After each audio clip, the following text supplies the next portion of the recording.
Hello friends, welcome back to the MKS English classes. Today again I brought you narration और speech जिसे हम हिंदी में भाषण या बोली कहते हैं, यानी कि हिंदी में भाषण या बोली कहते हैं, यानी कि मुंह से जो भी बातें निकलता है उसे ही हम नरेशन और स्पीच कहते हैं। यहाँ पर हम आज हम लोग जानेंगे कि change of other parts of speech किस तरह से बदला जाता है। तो अदर पार्ट्स ऑफ स्पीच का अर्थ होता है शब्दों के भेद। शब्दों को भेद यानी कि इंग्लिश में हमारे जो है सो 8 शब्द भेद है, यानी कि शब्दों के 8 भेद है, जिसमें देखिएगा दिस जो है सो प्रोनाउन भी है, एडजेक्टिव भी है, और इसमें एडवर्ब भी है, एडवर्ब ऑफ टाइम है, एडवर्ब ऑफ रीजन है। इस प्रकार से हम लोग जैसे यहाँ पर बदलेंगे। तो कब बदला जाता है इस नियम को हम देखेंगे। सबसे पहले समझेंगे कि यह नियम कब और कैसे लागू किया जाता है। तो रिपोर्टिंग स्पीच यानी कि रिपोर्टिंग स्पीच जब पास्ट टेंस में रहता है तभी जो है सो रिपोर्टिंग स्पीच का टेंस बदलते हैं और अदर पार्ट्स ऑफ स्पीच भी बदलते हैं।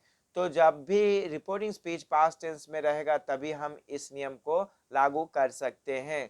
तो इसमें देखना है कि डायरेक्ट स्पीच जब रहता है, यानी कि डायरेक्ट स्पीच में जब दिस रहेगा तो हमें इनडायरेक्ट स्पीच में हम दैट करते हैं। दीज का दोज करेंगे, हियर का देर करेंगे, हेंस का देंस करेंगे, नाउ का देन करेंगे, दस का सो करेंगे, टुडे का दैट डे करेंगे, यस्टरडे को हम क्या करेंगे द डे बिफोर या द प्रीवियस डे में बदल सकते। दोनों में से कोई एक बदले, कोई दिक्कत नहीं। यानी कि यस्टरडे का दोनों, ये जो इनडायरेक्ट में जब बदलिएगा तो द डे बिफोर या द प्रीवियस डे, दोनों में से कोनो एक ही एक बार में लिखिए। दोनों को एक बार में यानी कि नहीं लिखा जाता है। अब देखिए द डे बिफोर यस्टरडे को हम लोगों से इसे 2 डेज बिफोर में बदलेंगे। टुमारो को देखिए द नेक्स्ट डे या द फॉलोइंग डे में बदलेंगे।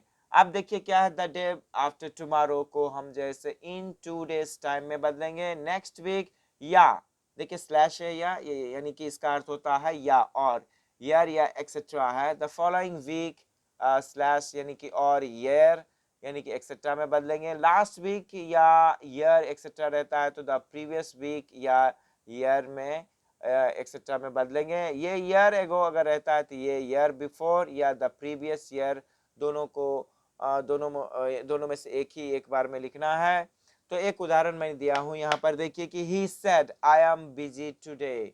अब क्या है कि रिपोर्टिंग स्पीच यहाँ देखिए पास्ट टेंस में है तो इसका जो है रिपोर्टिंग स्पीच का टेंस भी बदलेगा और जो अदर पार्ट्स ऑफ स्पीच है उसे भी हम बदलेंगे। देखिए तो ही सेड दैट, ही यानी कि आई जो है फर्स्ट पर्सन है तो सब्जेक्ट के अनुसार यहाँ ही है तो ही में बदला गया, और एम जो होता है टेंस है तो टेंस के अनुसार एम का जो होता है वाज में बदलना है। और यहाँ पर देखिए टुडे है डायरेक्ट स्पीच में, तो हम इनडायरेक्ट स्पीच में इस नियम के अनुसार मैंने क्या किया है, टुडे को दैट डे में बदल दिया हूँ। तो इस तरह से आप पूरे पूरे बदलेंगे और याद कीजिए। सबसे पहले अच्छे से याद कीजिए, मैंने क्या किया है, हिंदी भी दे दिया इसमें, दिस का यह और दैट का वह हिंदी भी दे दिया हूँ समझने के लिए। तो आप क्या करें कि याद करें, सबसे पहले याद कीजिए, उसके बाद स्पीच में यानी कि इनडायरेक्ट स्पीच से डायरेक्ट में जब बदलते हैं तो यानी कि इनडायरेक्ट स्पीच से डायरेक्ट में बदलते हैं या डायरेक्ट स्पीच से इनडायरेक्ट में बदलते हैं तो इस नियम को फॉलो करें और याद करें। सबसे पहले याद करने से ही आप सब कुछ कर सकते हैं, बिना याद किए आपको हो ही नहीं सकता। सबसे पहले याद करें।